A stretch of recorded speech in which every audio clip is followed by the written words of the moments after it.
राम के पास जो है वो पर्याप्त है और रावण के पास जो है वो अपर्याप्त है।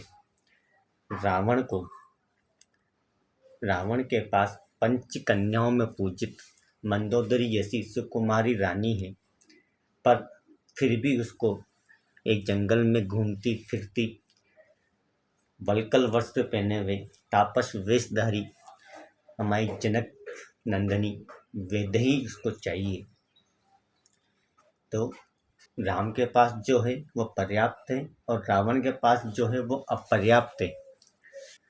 जब रावण युद्ध भूमि में रावण का शरीर निस्तेज होकर प्राण रहित होकर जब पड़ा हुआ था, तो मंदोदरी वहाँ विलाप करती हुई आती है और पूछती है कि वो कहाँ है जिसने इस विश्व विजेता रावण का वध करा है।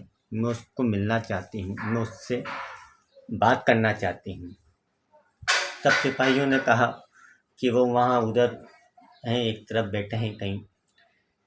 तो हमारे राम उस सूर्यास्त के समय सागर के किनारे एक बड़ी सी शिला के ऊपर बैठे बैठे इस चिंता में थे, इस विचार में थे कि ये इतना बड़ा नरसंहार क्यों हुआ, इसका जिम्मेदार कौन है। तब मंदोदरी राम के पास जाती है तो सिपाही वगैरह उसे रोकते हैं, कहते हैं कि भाई कहाँ जा रहे हो, कहाँ जा रहे हो। तो कोई उसे जानता है, पहचानता है, तो कहता है नहीं भाई इनको आने दो, यह रावण की रानी, लंका की महारानी मंदोदरी है। तब वो जाती है।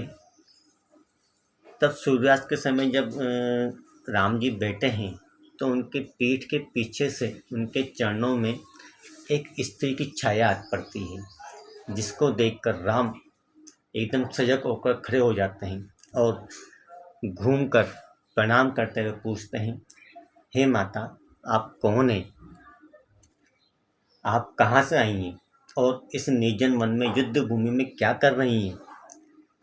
तब मंदोदरी कहती है कि मैं आपसे मिलने आई थी, मैं यह देखने आई थी कि जो विश्व विजेता रावण है, जिसने तीनों लोगों को विजय प्राप्त करी है, उसका संहार करने वाला कौन है, किसने उसको संहार करा है, उसमें ऐसा क्या है जो मेरे पति रावण में नहीं था।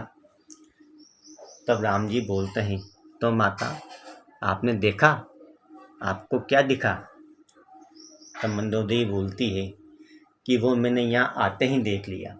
वो क्या अंतर था, एक पर स्त्री की छाया, जिसकी छाया अपने पैरों तले आ रही है, चरणों के पास आ रही थी, जिसको देखकर सजग होकर राम उठ खड़े हुए। यही अंतर है राम और रावण के अंदर, कि एक पर स्त्री को भी माँ के रूप में, बहन के रूप में राम जी अपना रहे हैं, संबोधन कर रहे हैं।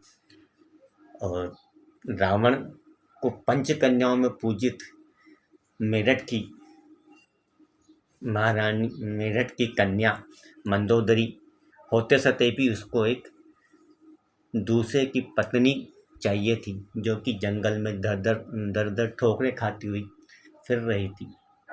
यही अंतर है राम और रावण में।